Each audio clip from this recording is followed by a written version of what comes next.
Okay, we're gonna call the meeting to order. Hello? Okay, we're gonna call the meeting to order. Everybody's present, accounted for. So we'll have a short prayer and then, we will start with the meeting. Our most gracious Heavenly Father, we thank you for allowing us to be here today. We just pray that you guide us, direct us, and allow us to make the best decision that we can for the county. Lord, be with us as we go forward and bless us all. In your name we pray. Amen. Amen. You did. Okay. I kept thinking I didn't go that far. Do we have anybody, before the gentleman from the state wants to speak, do we have anybody that needs to? I know we've got some handouts. Tony's given us one and Mayor Graham's got given us one. But if not, we'll let him get started. Okay, so the floor is yours. Well, thank y'all. Thank y'all very much. My name is Ryan Duggan, and I'm an assistant director with the Division of Property Assessments, and that's in the Comptroller of the Treasury's office. So we do presentations across the state whenever jurisdictions are looking to explore options involving the local property tax freeze. So I will go through a presentation that we have put together, and you'll see we talk a lot about tax freeze and how it relates to tax relief, because they are two different programs, but they do kind of intermingle. So a lot of information on both programs. We'll talk about the differences, how they're the same. I would love for this to be completely interactive, because if you're asking questions, you're not going to fall asleep as quick as me just sitting up here talking. So we start every presentation with who we are. And if you're not familiar, this is Mr. Jason E. Mumpower. He's the Comptroller of the Treasury. And our office mission is to make government work better. So that's what we're going to do today. I'm going to try to present some information, hopefully answer some questions, maybe have a little fun, but it's property taxes.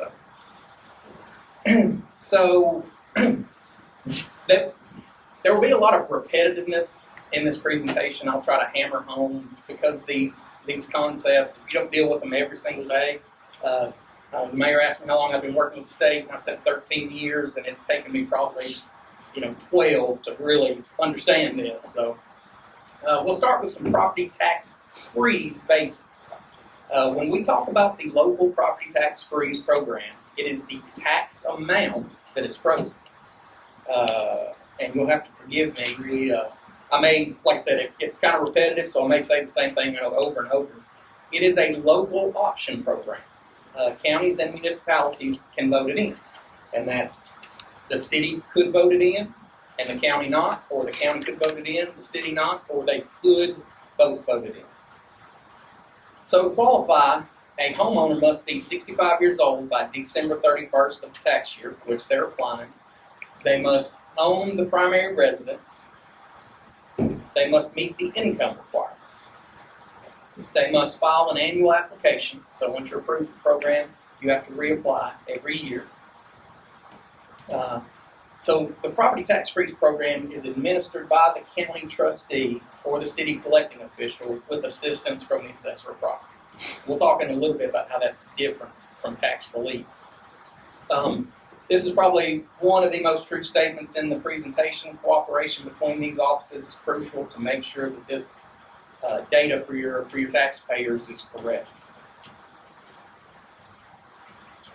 The legal basis, I will tell you, I'm not an attorney, but the legal basis was it was amended into the Constitution November of 2006, Article 2, Section 28. It was passed into state law in 2007 with the Property Tax Freeze Act, effective for tax year 2008. And the administrative rules for the State Board of Equalization were effective January 7th, 2008. So those are the kind of the three levels that let this program exist in the state of Tennessee. Of course, the Constitution is the highest legal level, then state law, and right under state law is state board rules, policies, and procedures.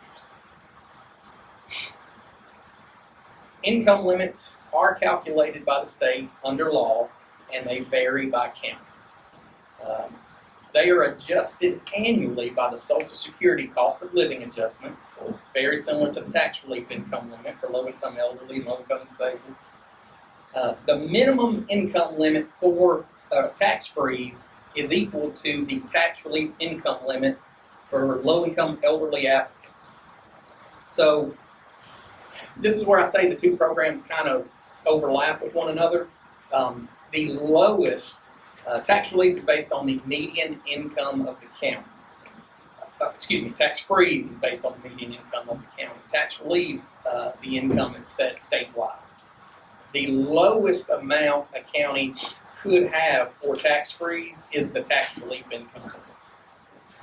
Most counties are above the tax relief income limit. I've got the numbers, and I apologize, I don't have them in the presentation, but I believe for tax year 2026, the tax relief income limit is somewhere around $37,000. And the median income for Bedford County here is somewhere around $43,500, $43,600. I'll pull that document up at the very end, though, to verify.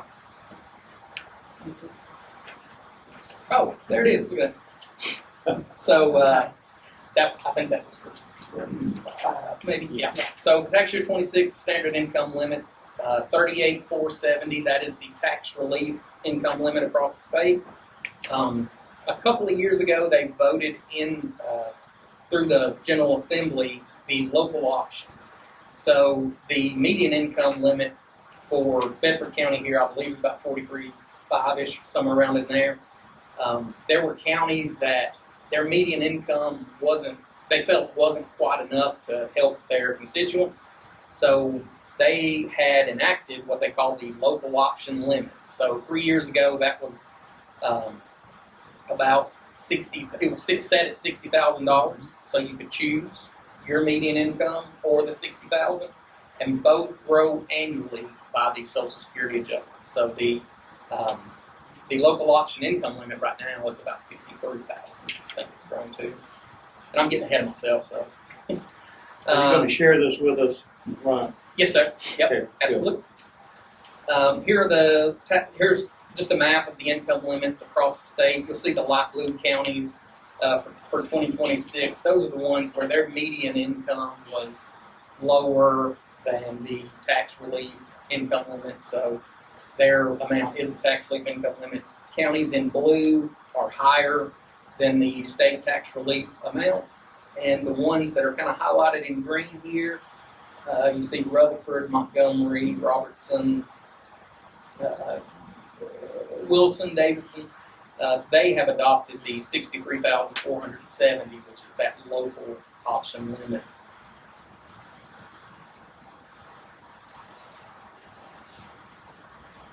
See, I got ahead of myself already. I told you I was going to do it, and I did it. So the additional income limit option became available in 2023 for tax year 2024. It's a higher limit than your median income. It's an option that you could vote in, were you to vote in the tax freeze program as a whole. It's effective for the tax year following whenever you adopt it. So you can't change midstream, and that's for the collectors.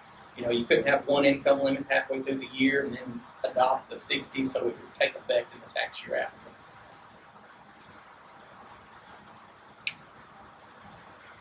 There's some interplay between municipalities and counties.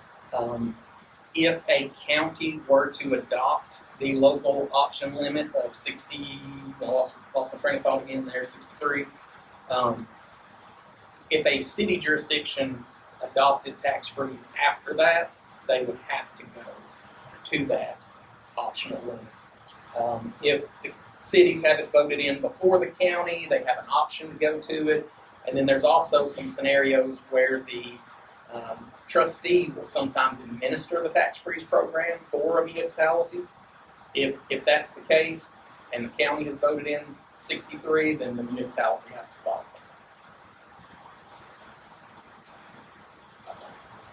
Here's a list of participating jurisdictions. We have 27 out of 95 counties that have adopted the program, and 36 cities out of, I don't have the count on me right now, but I believe it's 328, 348, somewhere around in there.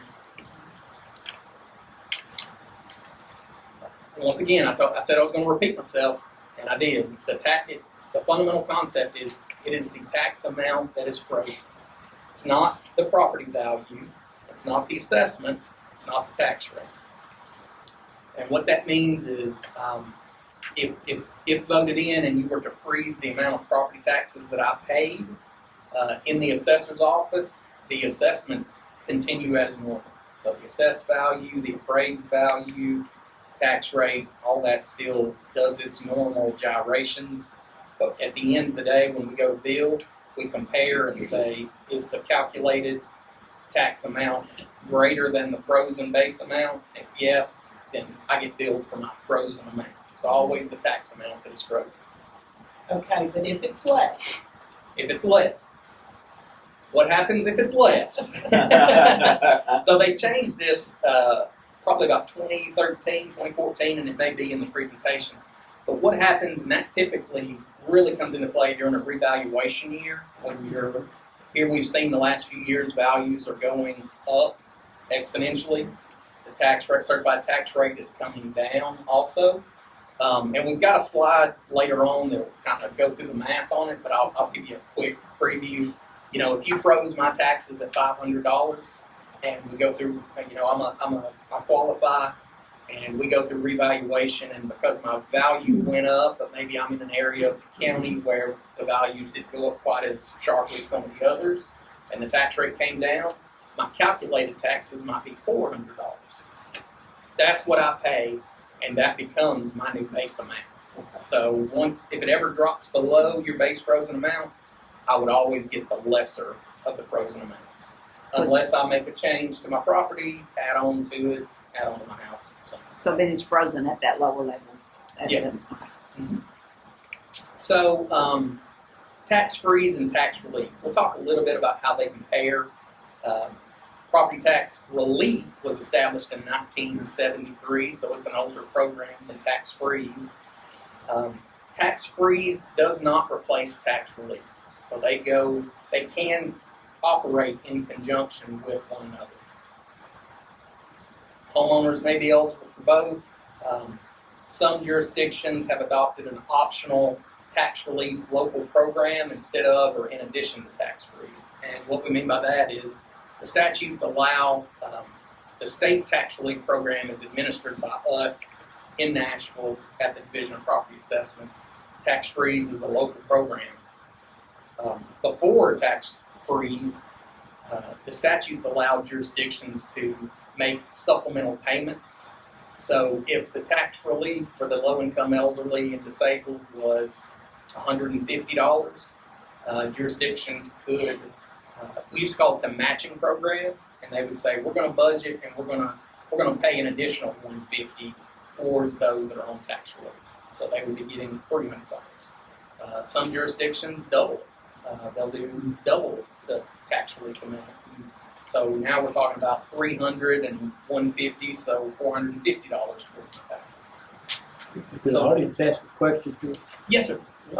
Okay, so you're talking about supplementing. So if we had a tax increase, you know, and let's just say that the person's tax went up $200 on this program you just talked about, the tax relief, not the freeze, could the county just give them the $200? Or, I mean, come up with the rules, you know, Yeah.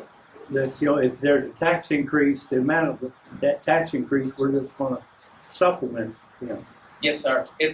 There's some guide rails for what you can do when you do that, but it's a local program.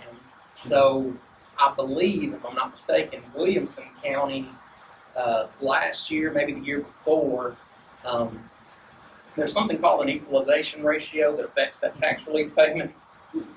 And Williamson County voted locally to backfill the difference. And so they, passed a resolution, and they said, based on, the equalization ratio that's affected these tax relief payments, it's cut payments for, veterans and low-income elderly and disabled by this much, and we're going to backfill that in addition to our local match, something like that. So it's a local option that you could do. Would there, one more question on that. No, Would there be a difference in administering that as compared to the tax freeze? oh yeah. And how would that be different?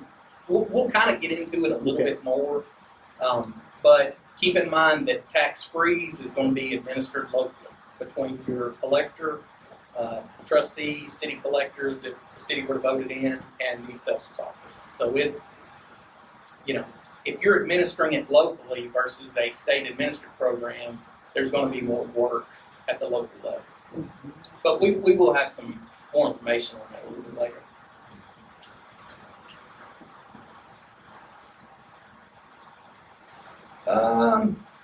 So the similarities between the two, they're both authorized in the Constitution, they're both established in state law, they both have rules promulgated by the State Board of Equalization. Both of them, the application deadline is 35 days after the delinquency date. They're both annual application and re-qualification is required. Documentation of age, income, and ownership.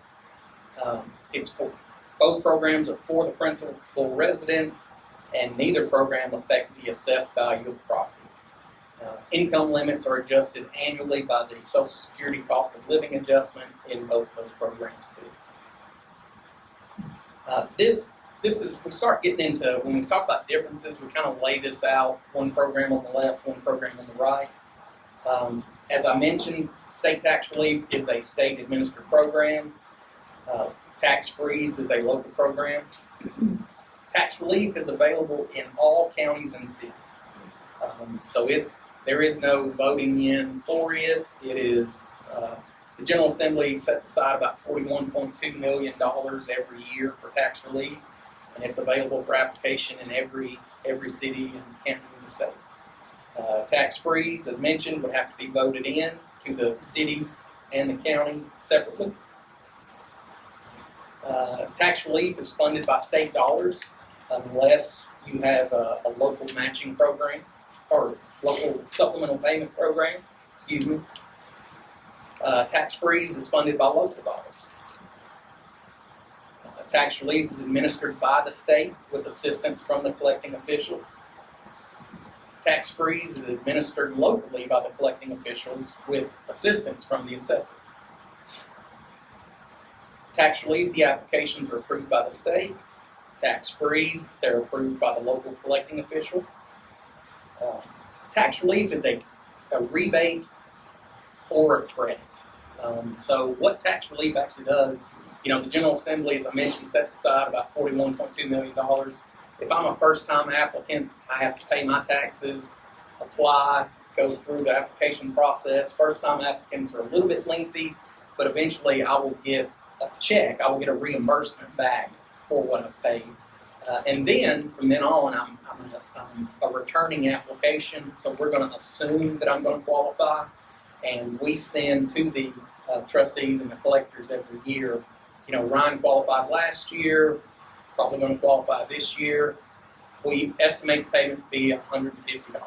So when I go to pay my taxes locally at the city or the county, the collectors can say, we're going to get $150 from the state, so your tax bill is $500, you just pay $350, and we'll get the rest from the state. Tax freeze, once again, it's the tax amount that is frozen, and we'll talk about this. It's basically a kind of a foregone revenue is what you're going to have locally. You could be collecting on me, if I'm frozen at $500, you could be collecting $750 on me. So the difference there is what we call foregone revenue that's shifted to everyone else. State tax relief is available to low-income elderly, low-income disabled veterans, and their surviving spouses. Tax freeze is available only to low-income elderly. State tax relief is revenue neutral at the local level unless you have a program to supplement payments. As I just mentioned, tax freeze is a foregone local revenue. Tax relief is an annual benefit. This is a very important part.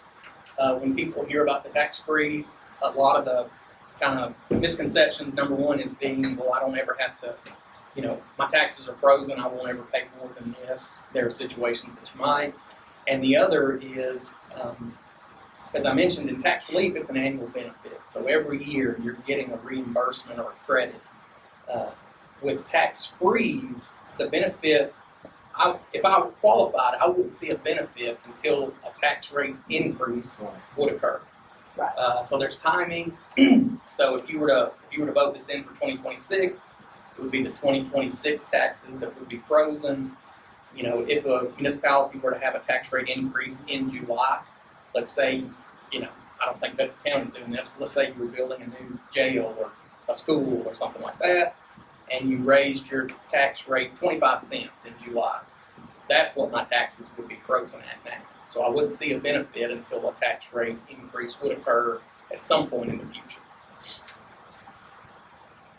But So because it's reappraisal year, we're gonna get a new number, no matter what. That is, that would be the starting point Yep. if Yes. you voted it in. yes, sir. Can That's I right. ask a question right here, for applicants, because they have to apply every year for tax freeze? If they were in the hospital and missed the qualifying time, is there anything that causes them to be able to file late and have to go back to that frozen amount? Because my understanding is, if they don't fill out the application, they go back to the regular tax rate. That's right. And you don't get that frozen amount again if you qualify the following You would get a new year. New frozen, new rate. back to where it would have been originally. Okay. That's right. And keep in mind too, this is a revaluation year for Bedford. So if it were voted in and everyone was frozen, you know, I would still have to come in every year and apply. The assessor and the collectors would still have to do the verification process like normal, but I wouldn't be getting a benefit until a tax rate increase would occur. So that's just a important part. I got a question on, you were talking about tax relief and tax relief. So tax relief, disabled veterans can get that. If a county wanted to do a tax freeze for disabled veterans, because some live on a fixed income, they wouldn't be able to get it unless they're over 65. That's correct. Or- Yeah. So the county doesn't have a choice. They can't say, we want to give this to disabled veterans in our county. No, sir. That goes back to what's in the Constitution, what's in the state laws, and what's in the rules. Just check. Yeah, absolutely. It's a great question. And a veteran can apply if they are over 65 and under whatever income limit would be in place. My other question was, you said they have to apply every year. Is that because that's the way it's written into the law, or can a county vote to say, we want to do it biannually? Now, every year. Yeah. Good question. Let's see. Statewide income limit in tax relief 38,470 for 2026. Income limit by county of 38,470 or above for 2026. And as I mentioned, we can verify this at the end of the presentation. I think Bedford's around 43.5-ish, somewhere right in there. I meant to write it down beforehand. I apologize. So tax relief for the low-income, elderly, and disabled that would possibly be on tax freeze too. There is also a property value limit of $33,600. So property tax relief for low-income, elderly, and low-income disabled only pays on the first $33,600 of the appraised value. So if my home was worth $300,000, it would pay on the first $33,600. The value limit for veterans is $175,000, and there's no income limit for the veteran population. That's relief though, we're not talking about Yeah, freeze. no. That's right. Tax freeze, there are limitations. The first limitation we talked about is that there's a 5-acre limit. So, as I mentioned, some of the misconceptions on tax freeze are my entire taxes are frozen. Well, there are limitations, and one of them is an acreage limit. It's a residential program, so you can only have a home, the structures that support a home, and up to 5 acres for residential property. If you happen to be on a farm and you're enrolled in the Greenbelt program, it's only the home site that is frozen. So the house and the home site is the 5 acres. Is there a assessed value that it can't, can you have $1 million house and be on tax freeze? Yeah, there's no There's no value limit. So as long as they don't have income over the 33 or whatever the number is, it doesn't matter what their assets are That's right. on the freeze. On freeze. Right, now it's not that way with relief. No.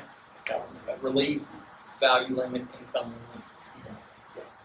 I've How got a does- question, just on that kind of to dovetail in. Yes, sir. Has the state seen any abuse on that level? I mean, I'm sure it's pretty minor. I'm sure. Yeah. But once again, tax freeze is a local program, so we report at the Division of Property Assessments. We report every year the difference in actual appraised value and frozen tax amounts. What the difference in that foregone revenue is, but we don't track any type of this person fraudulently got on here. In the rules for tax relief and tax freeze, I do believe there are penalties. If you knowingly provide false information to get on this program, there's some repercussions. I believe. I don't know what they are off the top of my head. We can find out after the presentation. Thanks. But they can still have that $500,000 home and be under tax freeze. Yes. Yeah. If their income, they're showing. In that, yeah. Yeah. And it's for the owners of the property, the combined income. That's tax relief and tax freeze. I believe when tax freeze was first enacted, it was just whoever was on the deed. And there was this, what do they call it, like a run on the bank scenario, where everybody quit claim. My wife she's a part-time, teacher's assistant. So I quit claim everything to her, and her income would be a whole lot less, and we would get on. And General Assembly went back and said, wait a minute, no. So that kind of goes into that. And now it's, and it brings it more in line with tax relief, that it's whoever is owners on the property. And it goes into, owners of the property or spouses, or lots of folks are doing life estates or estate planning, and it's the remainder of the life estate too. And does that, say you have a couple that is both on the deed and one of them is 75 and one of them's 60? How Does 60? So do they both have to be over 65 or? No, it's just the owner of the property. So I would be applying. Right. I might be 65, my wife might be 58. Right. But I'm applying, I'm over 65, I own the property, I reside there. So as long as one of them's over, even if they're both on there. Let's see, state tax relief, the state administered program does not affect the local tax rate. Local tax freeze can affect the local tax rate. So what we mean by that is, as I mentioned a little bit earlier, the appraised values are still doing whatever it is that they're doing throughout this process. Rhonda, you probably had to turn in assessment summaries to counties and cities for budgeting purposes. You got to remember that if this is voted in, these pool of property owners, their assessed values are going to show current assessed values. And when you're budgeting for that, you got to understand that pool, you're not going to get what you should get off the assessed value. So you're going to have to. So it shifts the burden to the other payers. Right. Yes, sir. Right. And for budgeting purposes, it can be a little tricky sometimes. We can help with that if y'all decide to go that route, but it can shift. It can shift the burden, and it can affect the local tax rate, whereas tax relief doesn't.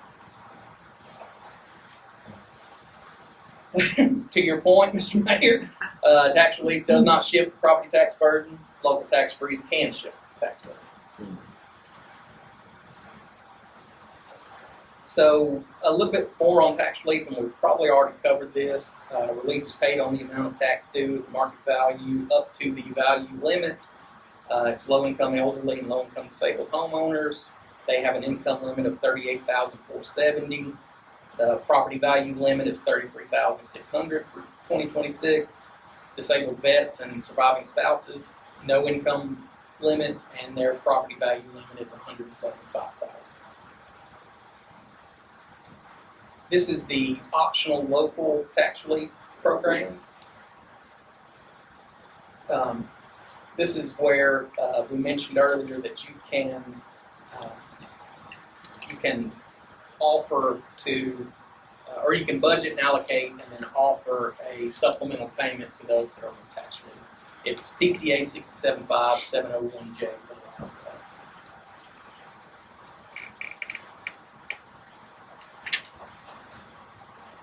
Adopted by act of the local legislative body, applies to the all the tax relief recipients. Tax relief provided by state and local combined. This is one of the rules with the local supplemental payment option. You can't pay someone more than their total tax amount. So if I was getting tax relief and there was a match, you couldn't. If for some reason that worked out to be more than my total taxes, you can't pay me to live in my house. I wish somebody would. That'd be nice. Only taxpayers who've applied for and received tax relief can receive the local option. And here's some additional tax freeze information. The local officials' role, the county or city governing body, they would adopt or terminate the local option tax freeze by resolution or ordinance. So if voted in, the local tax freeze could also be terminated by resolution. Haven't seen anybody do that yet. Have you seen anybody that wanted to do it? No comment? That's fair, that's fair. That's a yes, right?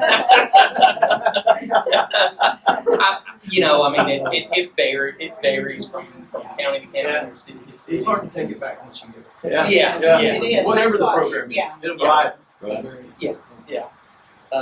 I will say that I have seen some jurisdictions that don't promote it as much as others, even if it was voted in.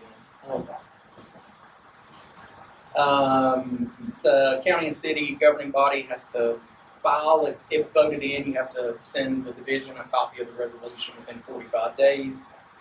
County trustee, city collecting official, they will accept the applications, determine the eligibility. The assessor will determine the portion of the property that is subject to the freeze. I mentioned earlier the 5-acre limitation. There's also some other limitations.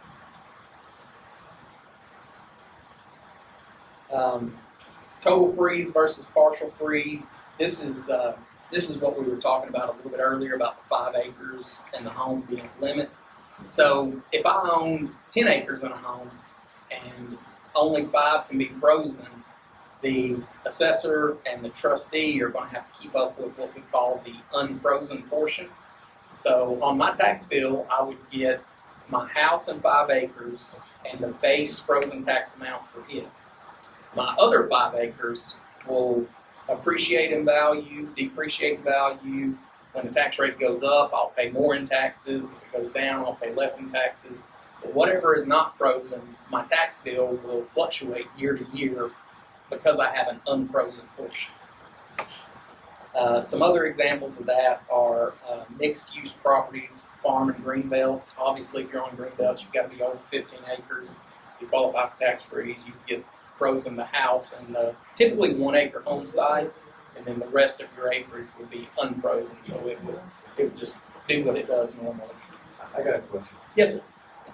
What if it's found out that there's things found being generated under exempt agricultural land or greenbelt land that was disclosed? And that would have rollback tax implications?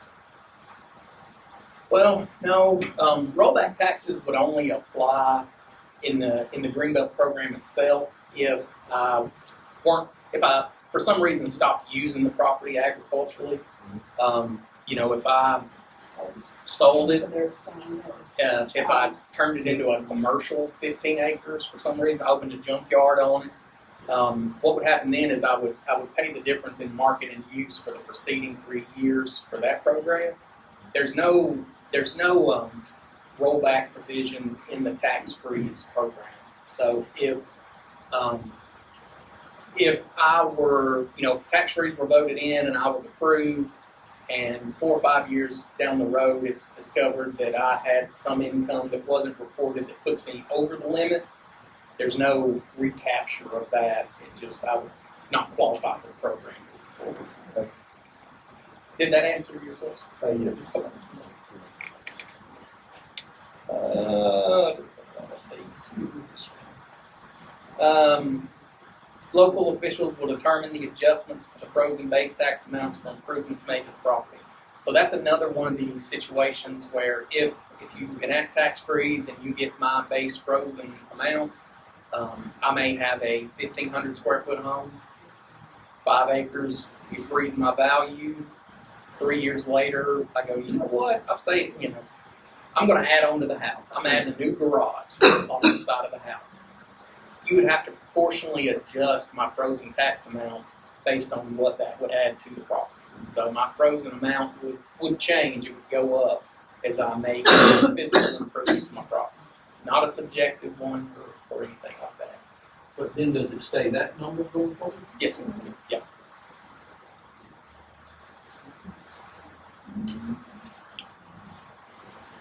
Ownership of the property, that's something else the assessor would do is help verify the ownership.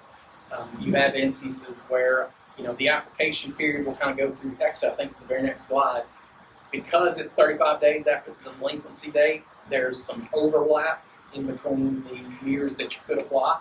So you start January 1 of every year, and if you were to vote it in, you'd have from January 1 until about April 5th to apply. Well, there's a January 1 that happens the next year, so you've got overlapping there. So what happens is you may apply, qualify, and then immediately sell the property. The assessor and the trustee, this is where the communication would have to work back and forth to say, well, hey, they've sold that property, they don't own it anymore. So, they would have to come off the program. So let me ask you this, if the commission voted this in June, in our current fiscal year, it would still be next year's window that you would be applying for, it wouldn't be backwards, right?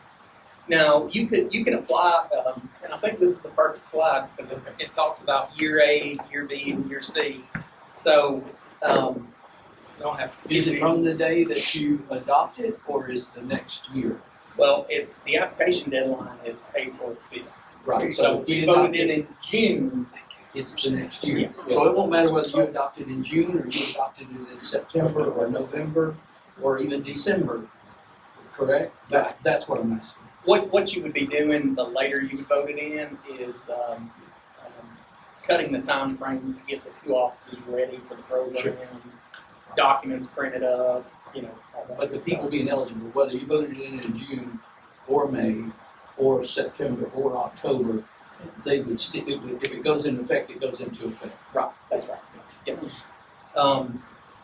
So to kind of walk through what the mayor was saying there, tax year A, let's just say that is 2026. If it was voted in, if it was in place, you could start taking applications in January, and you could take them for tax year A all the way up through April 5th of the following year, which is 35 days after the delinquency date of March 1. Typically March 1. I know what this year's down. As I mentioned, applications start January 1. So what happens in between January and April 5th? You're still working this application's tax year. Another one opens up. In practicality, the jurisdictions we've seen, they basically say, the vast majority of them say, we're not really going to take your year B application until after April 5th. We're going to close out tax year A, we're going to get everybody in, get them applied, then we'll start taking applications for tax year B. You're saying that's a local decision. That is, yes. Yeah. You could work 2 years at a time if you wanted to, but why would you? If it's March, I would probably want to apply for the preceding year, just on the off chance that the tax rate would go up in this tax year. So who bears the cost of tax freeze? And I think that was a question we had back there a little bit earlier. Local governments adopting the tax freeze are the ones that bear the cost of administering the program, the foregone tax revenue due to the program. The state does not pay the cost of the tax freeze program. Some things we do. We don't leave you high and dry though. Some of the things that we do if you are a tax freeze jurisdiction, we recently redid. We have an online application program for the collectors that starts with the collectors. It's a website. It actually interacts with the state tax relief program. So you can pull data from tax relief over to this, application information, and then it's going to pass the information if the county is on if the county assessor is on the statewide CAMA system impact, which Bedford County is.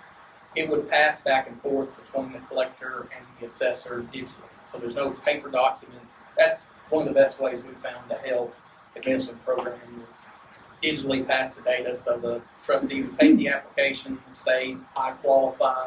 They would enter information into this system. The next morning, the assessor would go in and see a queue that says you've got 5 new applicants for tax freeze.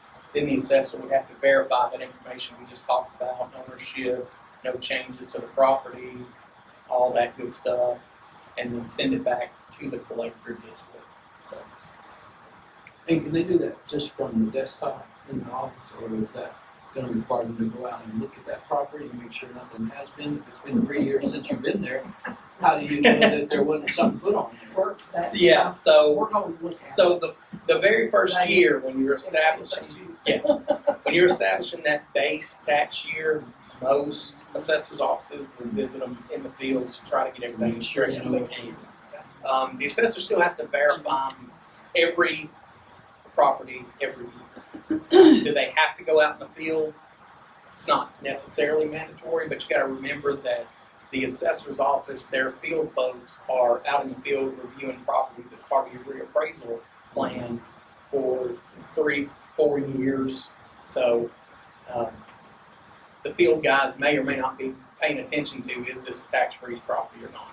So if you go out and you pick up a garage, the person that would work the tax freeze in the assessor's office would have to review all those. Has this been reviewed? Is there a new change to it? Is the value, is this all the same? If not, could trigger a field check.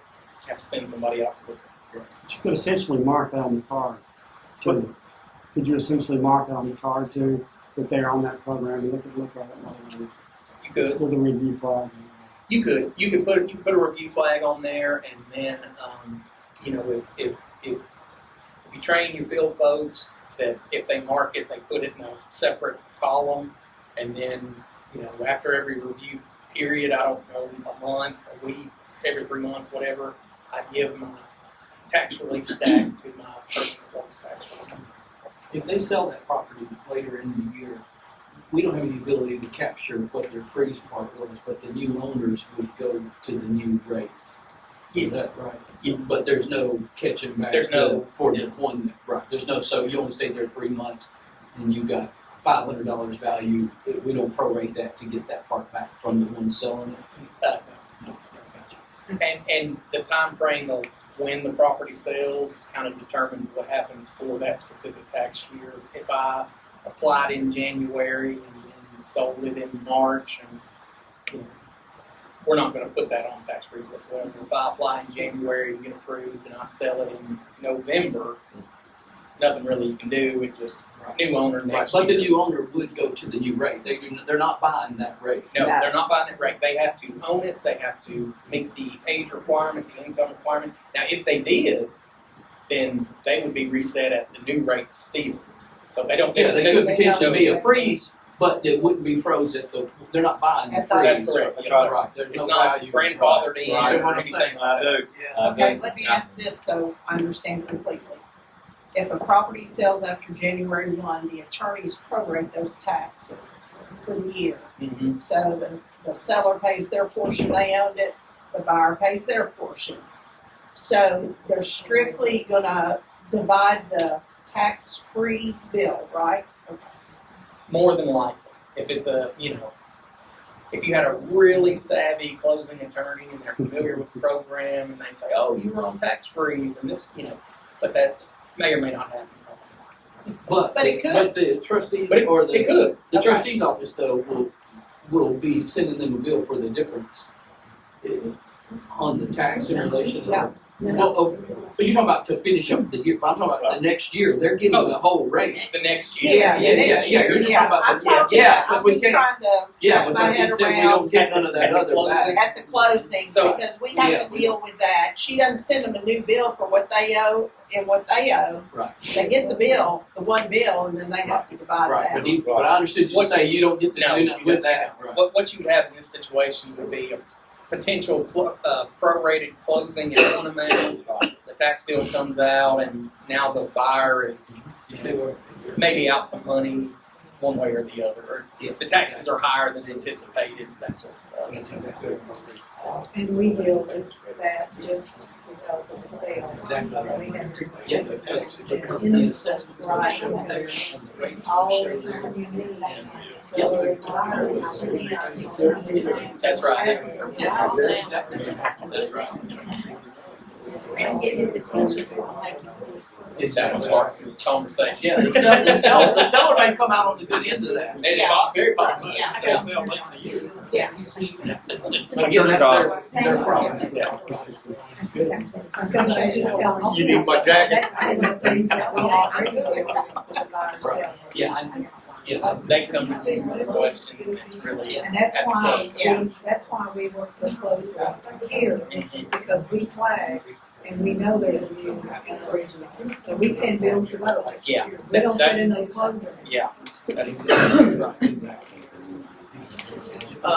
So we can get into a little bit more of the detail of how tax freeze works. The frozen portion of the property, as I mentioned, is principal residence with supporting land and other improvements. 90% of tax freeze parcels are frozen in their entirety. So across the state, 90% of the folks that are on it are a house under 5 acres, total freeze. Taxes remain the same even with the tax rate increase or reappraisal. I'm gonna have to get them. Sorry, we can't hear up here. Thank you. Your timeout limit. Yeah. So taxes remain the same even with the tax rate increase unless there's a physical change we just talked about. The non-frozen portion of property is land supporting another use. Another example would be if I had 5 acres and a home, but 1 acre of that was an auto body shop that I ran on the side. Can't freeze that, can't freeze the land, can't freeze anything associated with it. It's a residential program. Land and improvements that support a different use can't be frozen. Additional residences on the parcel can't be frozen. So that's, I have a home of 5 acres and I let my brother, he put a mobile home on the backside and he lives there. You can't freeze that second property. But he's 70 years old. Yeah, what if he's 70?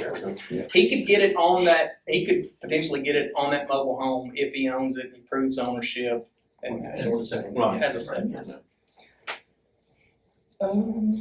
Let's see here, frozen tax adjustments. The frozen tax amount is adjusted by the same percentage as the change in value of the frozen portion due to improvements or other changes. That's a real long way of saying, just like I said earlier, if you were to add a garage on the property and it increased your appraisal by 10%, we would take your frozen tax amount and increase it by 10%. So I go from $500 to $550.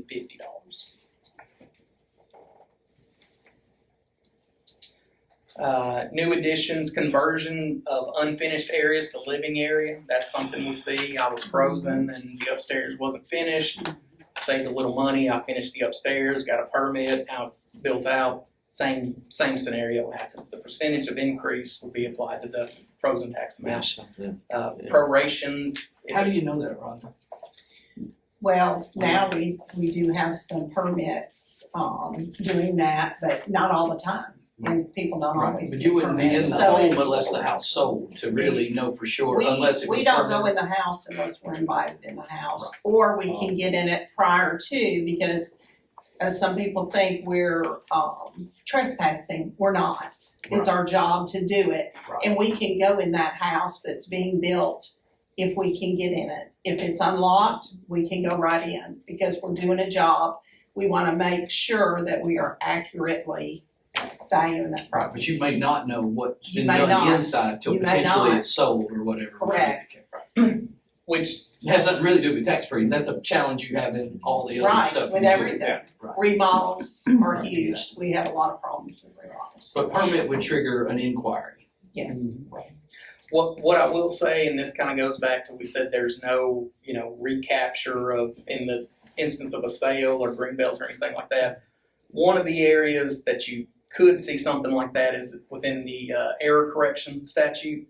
So if an assessor, discovers something, there was an error on the property, we left off, when we did our base frozen amount, we didn't notice that the upstairs was finished, but we found out the upstairs was finished.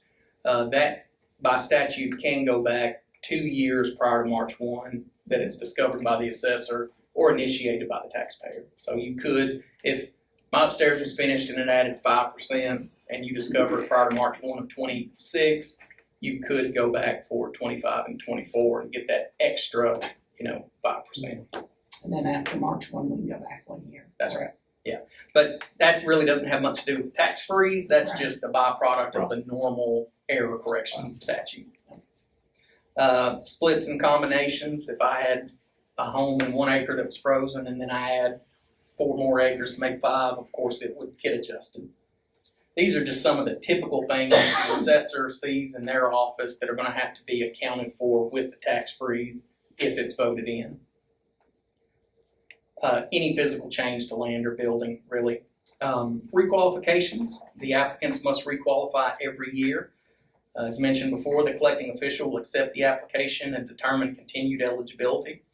Verifies the application information, reviews the appropriate year's income, and submits it to the assessor. The assessor reviews the parcels, the ownership, the frozen portions, the tax freeze amounts, submits it back to the collecting official. In the reappraisal year, as I mentioned, properties are revalued just as if they were not on the tax freeze.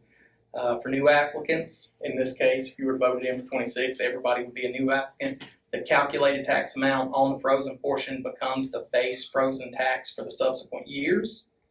For requalifications, the base tax adjustments are made only on properties that have had a physical change, not judgment calls. The frozen tax amounts stay the same unless it goes under, or unless it goes down, or you've had a physical change. When taxes go down, taxpayer pays the lesser of frozen versus actual actual taxes. Frozen amount is reset at the lower amount. That's the 2014 law change. I informally call that the ratcheting down law. That's what it does, ratchet it down. And here's some of those examples that we talked about a little bit earlier. In year 1, if my frozen taxes are $800, my calculated are $800, and my actual paid, they're $800 because it's the first year I'm on the program. Year 2, let's say that it was, a revaluation year. My frozen taxes are $800, but if you calculate my assessed value and the tax rate, my calculated taxes are $700. The amount I pay that year is $700. In the following year, my new frozen amount is $700, and if the tax rate were to go up and my taxes would be $775, I would still just pay the $700. So if it ever drops down, the lowest amount becomes your new base frozen amount. So the $75 gets shifted over to the people over here, correct? That's right. Or to come from somewhere else Right. financially within Yeah. the structure. Right. Annual tax freeze reporting. The tax freeze totals, I talked about this a little bit earlier. Tax freeze totals to the Division of Property Assessments is required by State Board of Equalization Rule 6-9-.12. The information is provided to the legislature upon request. The collecting official shall furnish the following information to the division on or before December 15th of each year: total number of taxpayers, aggregate amount of actual taxes subject to the freeze, aggregate amount of the frozen taxes, and other such information as the division may require. What I will say is, as I mentioned, Bedford County's on the impact CAMA system, so your collectors wouldn't have to worry about that. We just pull the data out of the system for you. So, property tax freeze. You've probably heard this a few times, but we'll go back over them again. Remember, The entire property may or may not be frozen. Frozen tax amounts are adjusted by the assessor to reflect physical changes to the property, and it is the tax amount that is frozen, nothing else. And believe it or not, that's not totally the end. We have, in addition to the website that we have that pushes and pulls information back and forth between the two offices, we also have 2 main points of contact for this program in Nashville. If you have questions, Laurie Pinkleton or Dale Maxfield. There's also some web links. You can, if you want to learn more about this afterwards, you can go to the Division of Property Assessments webpage, and we have a tax freeze webpage underneath there. If you go to the Division of Property Assessments, you'll see property tax programs, and it has tax freeze and tax relief. You can find information out about both programs. And that is the end, unless there's some questions. I don't see anybody asleep, so that's a good thing. Well, I can see back there. Yes, sir. Yeah, on the tax relief program, which we currently, both the county and the city, we match at 100%. Okay. So, city matches veterans and everything, the county matches the senior citizens portion of that. Is there any mechanism where you talked about doing some local things with the tax relief program? Is there any mechanism where we can expand our tax relief program to a broader number of seniors, help more people set our own local option income limit on the tax relief program? No. So as long as we stay with, the tax relief program is there. Right. But as long as that program has that limit, we're limited to helping those seniors. We cannot help our seniors that make over the 37 or whatever the number is in a particular year. That is Yeah. correct. 38,470 for tax year 26. Right. Those So, are set across the state. across the state. So the only mechanism to help seniors that make more than 38,000 with the property taxes would be to add the freeze program.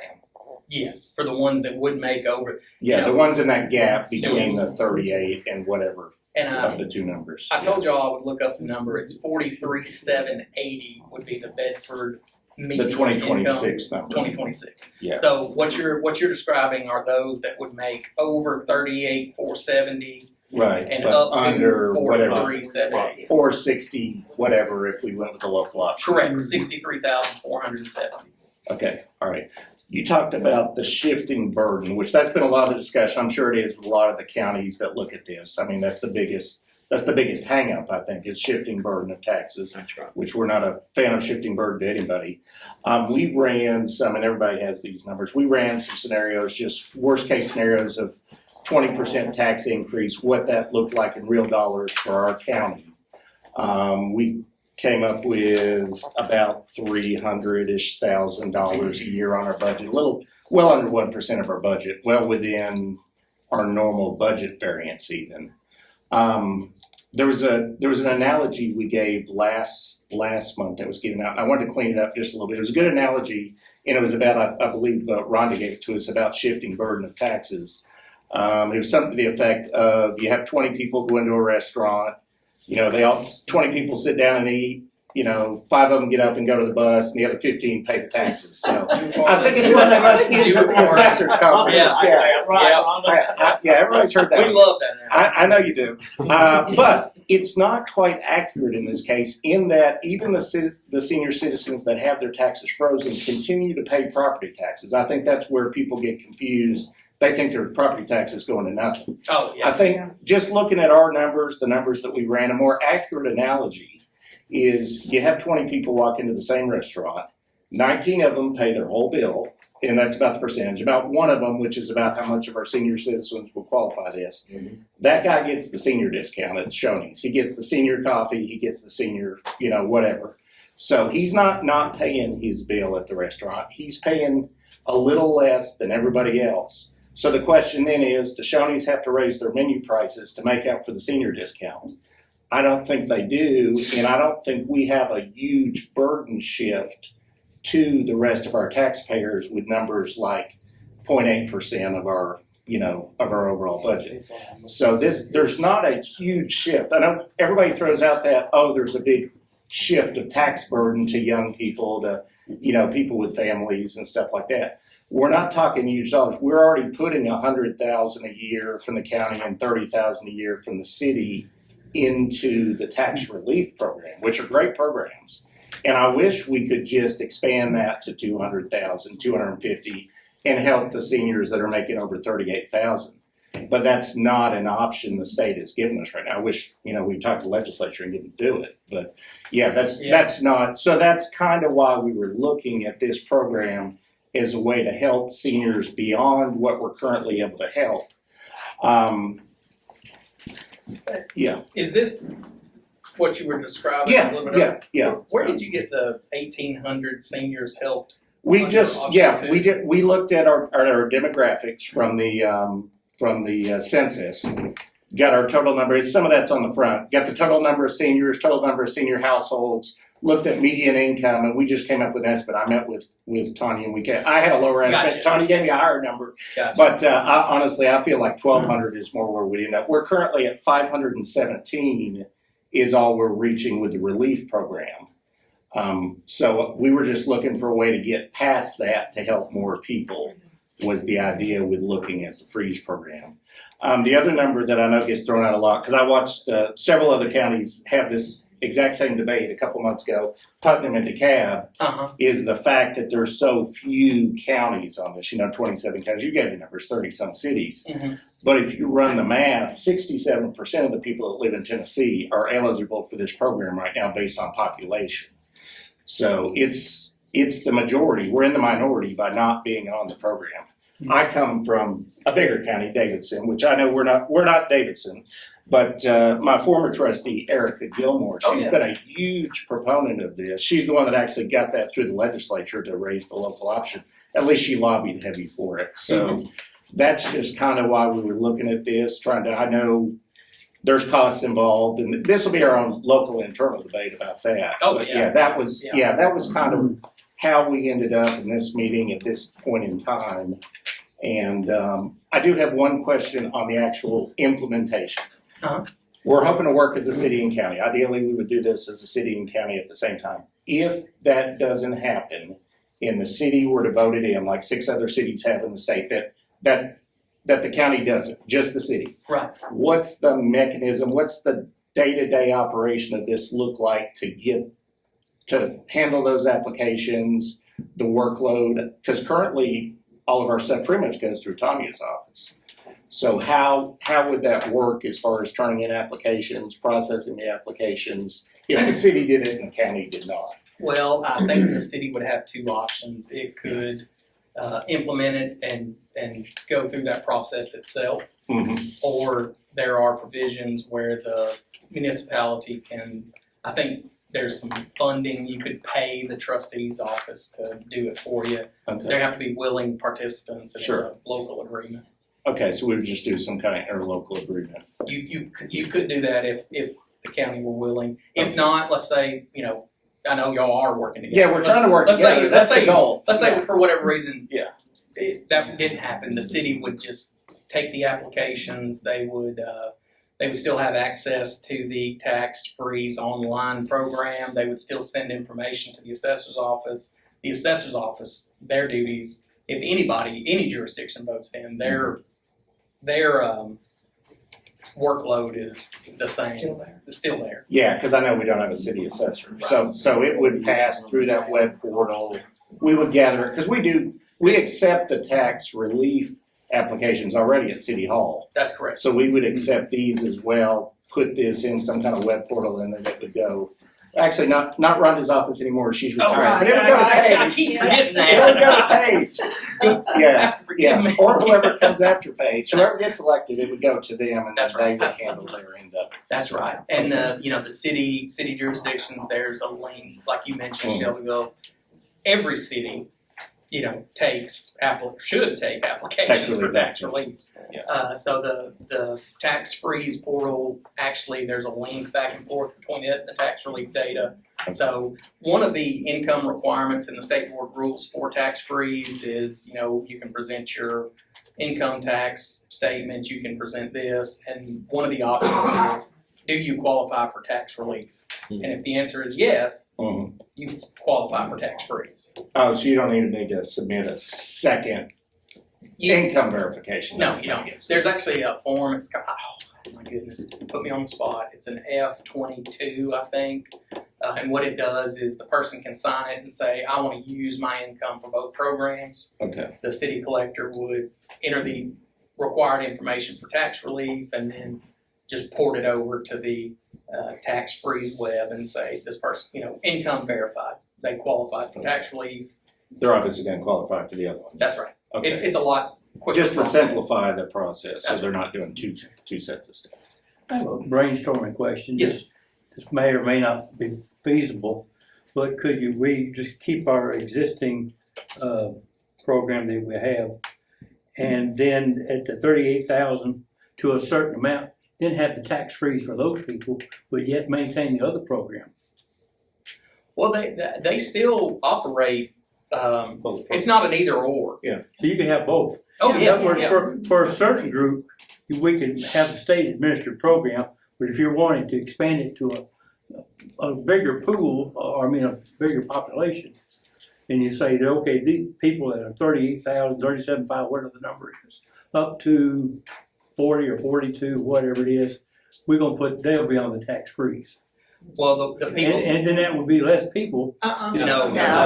Everybody below that Everybody below qualifies would be too. on the Yeah. tax freeze as well. It's not you can do it, but you can't. Oh, in other It's- words, Income and, I guess what I'm trying to say is those that are on the tax relief program would stay on the tax relief. they will They regardless. would regardless, yeah. They'll get both programs. That's right. Oh, okay, I got They'll I benefit got from you. both. The ones under the 38 would get both programs, and Yeah, over but- in between would just get But tax your freeze. tax is gonna be froze once. Well, they're not tax relief, their taxes aren't frozen. Yeah, but you could You're getting a double dip, reimbursement. You're getting reimbursement. get reimbursed. So they're but getting that, plus but, they're gonna get the tax freeze over here. if they qualify.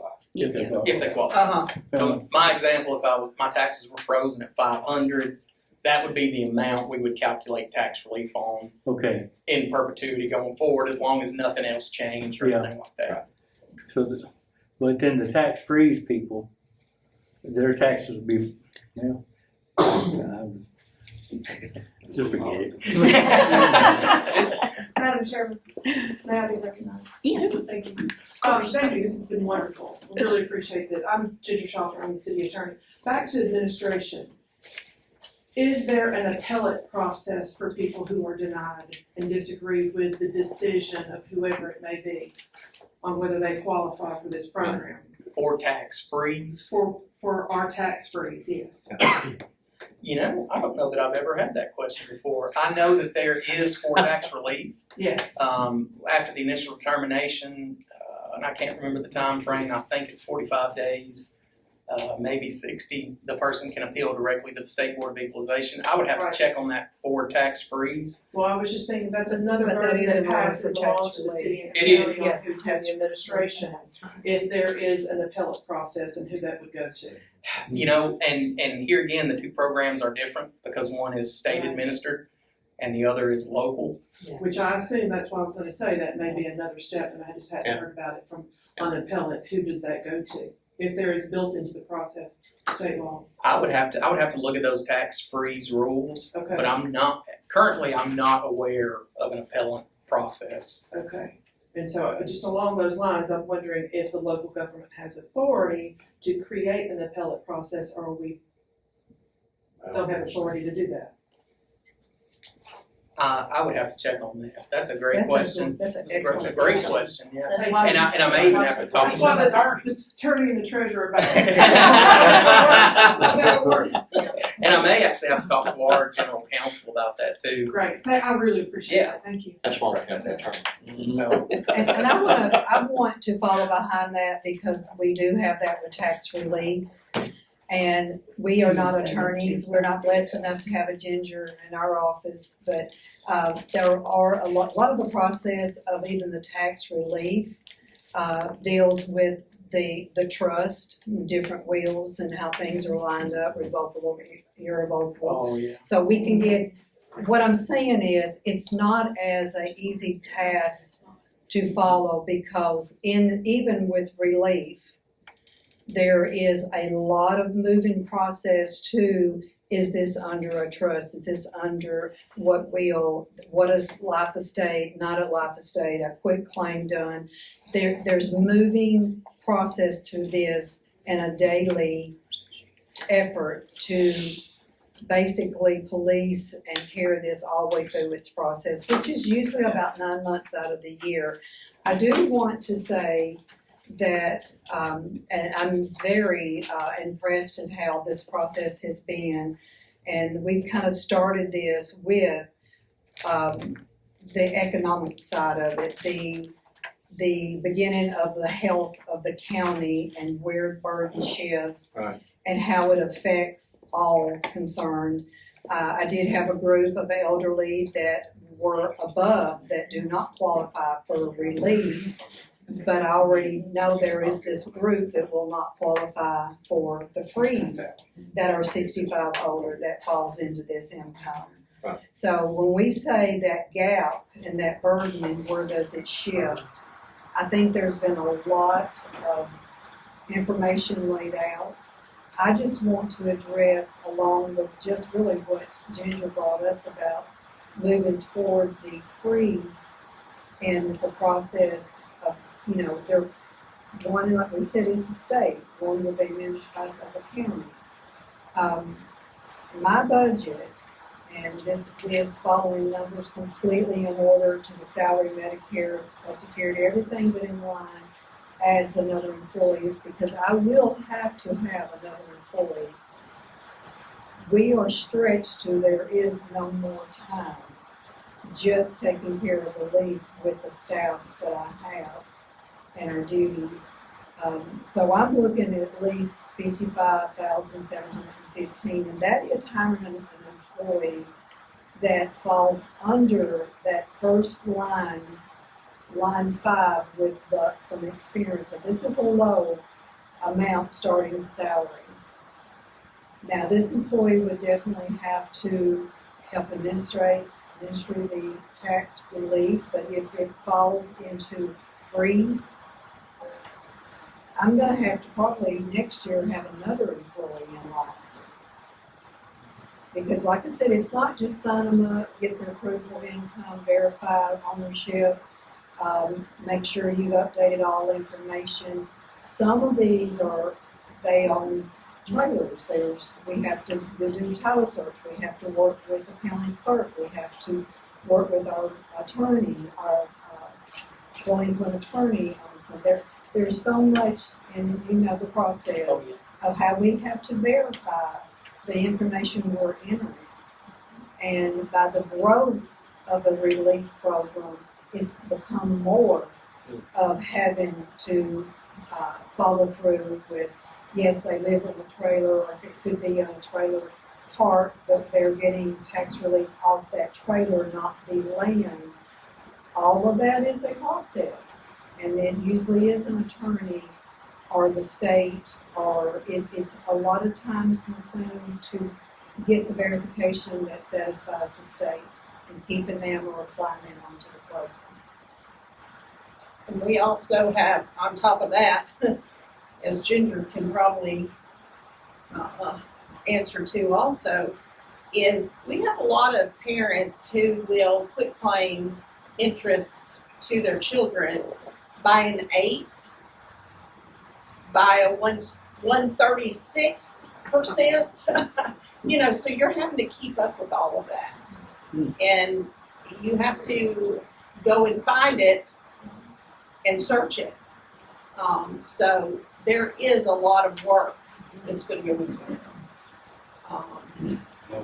We see that on the, as mentioned, on the tax relief side, and when you think about property, estate planning, my dad was a simple man. He had a farm and he left it to me and my brother, and we each got our half, and it was pretty simple. But in tax relief nowadays, we see where it's husband and wife, and husband has a trust A and wife has a trust B, and if they die, half of trust A goes to trust B, and half of the property then goes to the heirs, and then if person A dies, then half goes to trust B, and half. So it's there is a lot. Determining ownership sounds pretty simple, but I can promise you it's not.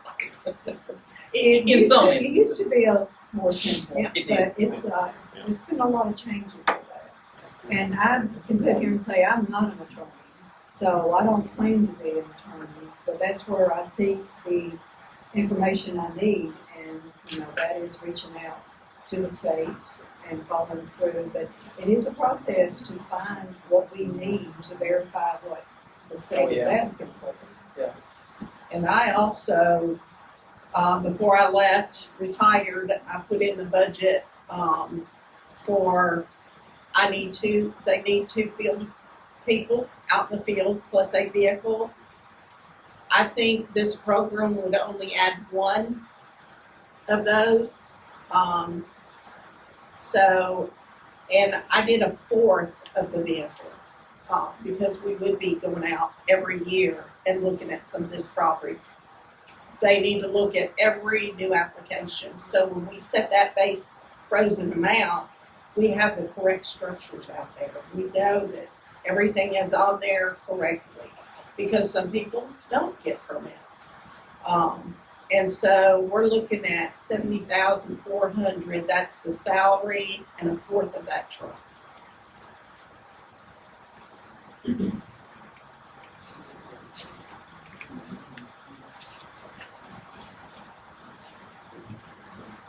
I'd like to go back and do a scenario, because we're coming up on budget time, and that's been my bailiwick for years, is actually balancing the budget. We all know how the balanced budget gets. It's laid on the property tax at the last minute. You try to figure that out in a reappraisal year or whatever. And it sounds great to have a tax freeze, and it's only going to be 1 or 2% of this, that, and the other. And then you start adding that administration costs. And when you're talking about budgets in the millions of dollars, those 1 or 2% become real numbers eventually.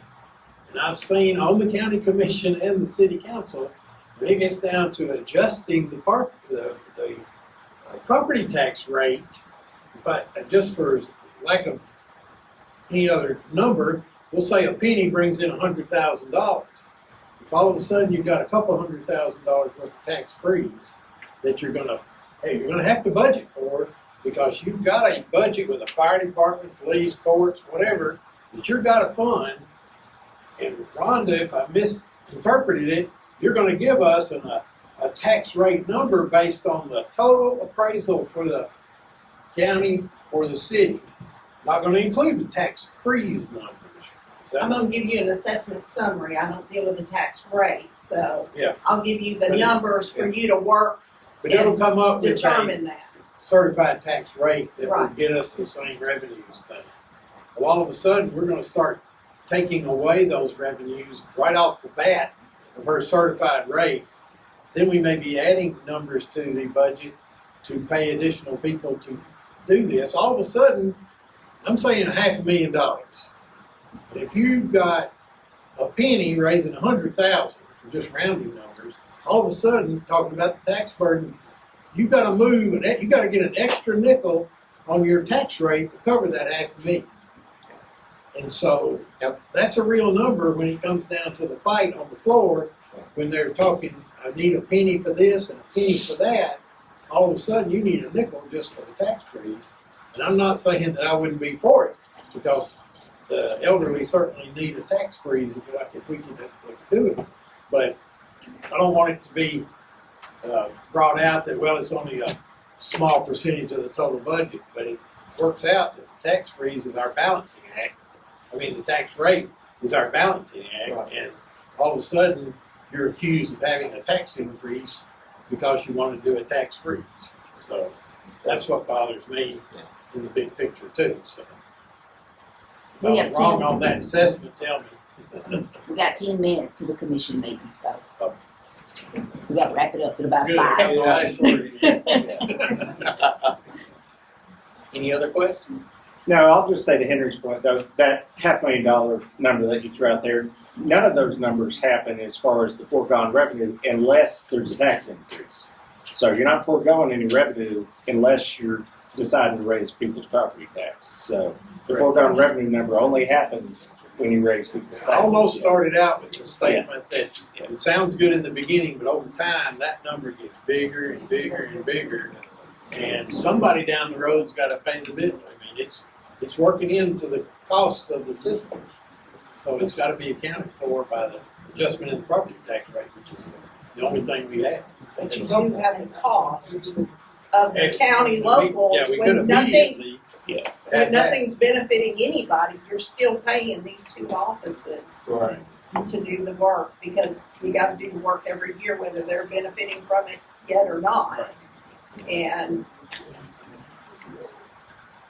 Yeah, and that's the investment. I mean, you can't get the benefit without doing the work. You can't go in, like we said, we're too late to fix this for the reappraisal. We could be helping people now if we'd done this last year. This reassessment could be saving seniors money on ones that are gonna have a home that goes up, more than the average for the county. So, Brian, thank you for your time. Thank you all. Thank you. Appreciate it. Thank you, Ron. This has been great. Get that to, you need our email, or can you send it to me? I'll make a motion to adjourn. Oh,